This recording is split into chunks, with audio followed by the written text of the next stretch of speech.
first of all, and in my cookbook, I do have really great tips on how to make your dough, and I make my dough using my bare hands so that you have that tactile experience.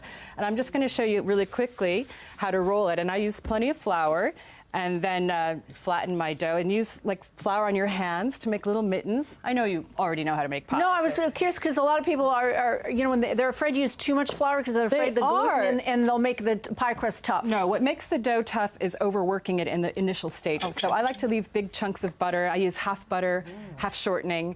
And is it cold? Is your butter cold? I chilled everything except I don't chill the flour. And some people even chill their bowls. I go, no, I don't go that far. So I say that rolling dough is like riding a horse. You want to take control of the reins, or the horse knows if you're afraid. And dough is the same way. So if you're not just really taking charge of it, it'll take off on you. Yeah. I say nay to that. Oh,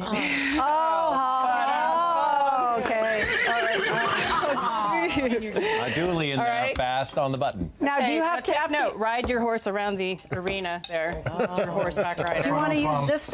Because we have one rolled out, but do you want to use the one you have here? That'll be for the top crust. Okay. Yeah, we can put this, and this is my little secret weapon. This to get it off. Okay. It's very helpful, and if it sticks, because you'll have large chunks of butter in there, you just nudge some flour under the edge, and you do this patiently and lovingly, gently. Everybody take note, because this is where this is the part that people run and scream and to the store to buy the crust. Yeah. All right. So you bring your pan over to you, lay it across, and then unfold it. It's nice and supple. It is. And I don't refrigerate my dough either. Okay. And normally I would take a scissors, but I'll take a knife in this case. I think and just trim. That's fine.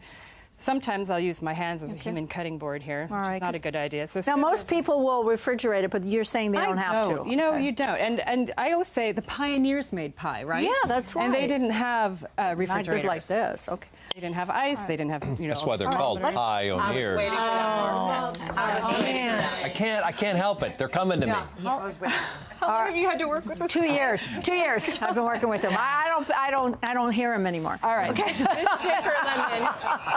That's why you're probably listening to what he's actually saying. I don't. All right. I'm going to let you beat the eggs. Okay, I'm going to beat the eggs. To work. All right. And this is for shaker lemon. It's so simple. I don't even have to read the recipe because there's so few ingredients in it.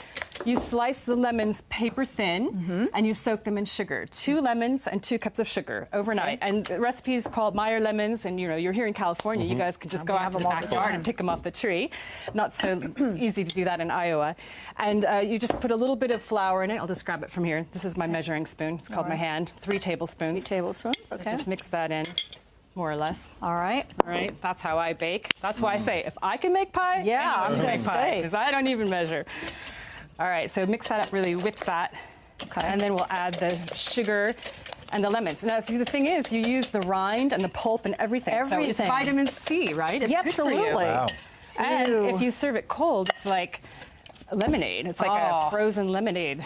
Do you actually, back home in Iowa, put the pie in the windowsill to cool and, right? Yeah. I have a screened-in back porch, and I have my oven on the back porch, so it's like a summer kitchen, like in a classic old farmhouse thing. So the, the scent is going out into the yard. It draws people over to my house. Now, did you guys taste the rind in? I'm sorry. Are you tasting the rind in the pie? Yeah. Okay, that goes right in there. You see, and all those lemons, and if you see seeds in it, you can pick it out. Or as my pie teacher would say, hey, if you find the seeds in it, then you know it's made with real lemons, right? That's right. Yeah. Here, these dishes are for you to wash later. Oh, good. Perfect. Are you kidding? Great. Yeah.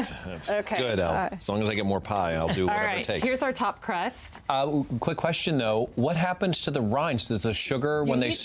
Well, I know, but does the sugar break them down? Because they're not... That's why you soak them overnight. It helps soften the sugar. The word is macerate, but just simply means... I love that word, macerate. So now you have it on. Okay, so I'm going to trim it again. And like I said, I normally use a scissors, but knife is great, too. And this extra crust, you could use it to decorate the top of your pie, or use it and make a little mini pie on the side. Some other... You can make a pot pie. Do you have a question? Oh, I saw you raising your hand over there. Courtney cooks, by the way. I almost ate my whole pie over here in my slice. Are you a baker or cooker? I'm a cooker. Cooker?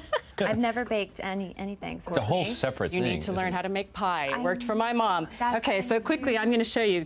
I work at 12 o'clock. I take the bottom and the top crust and roll it under. All the way around. If it's too thick, I'll trim it as I go. I love that you just use your hands. Yeah, You're not overthinking well, you know, everything. I would miss out on that tactile experience. It's and so soft. Here, you guys have to feel this. It's soft really, as a baby's so bottom. soft. Feel it. It's very soft. Here, feel it. See, that's what. Mine's always so hard. Well, you know what else? I use a lot of water in my dough. yeah. I always use more water than most recipes call for. More water, okay. Because that's another thing. That, you know, the dough comes out too dry, and then people can't roll it out without it cracking all over the place. So that's a really helpful tip too. Leave big chunks of butter and use plenty of water. All right, and now you do an egg wash. Look, I made you a little rose. Oh my Front goodness. top. Okay, this is a great tool also for keeping your work surface clean. I'm a little bit tidy. I try to be tidy anyway. All right, so I'm going to crimp real quick. Okay, let's see how you crimp. 3 o'clock. 3 o'clock. So, clothespin, and then the side of the tip of my index finger vertically.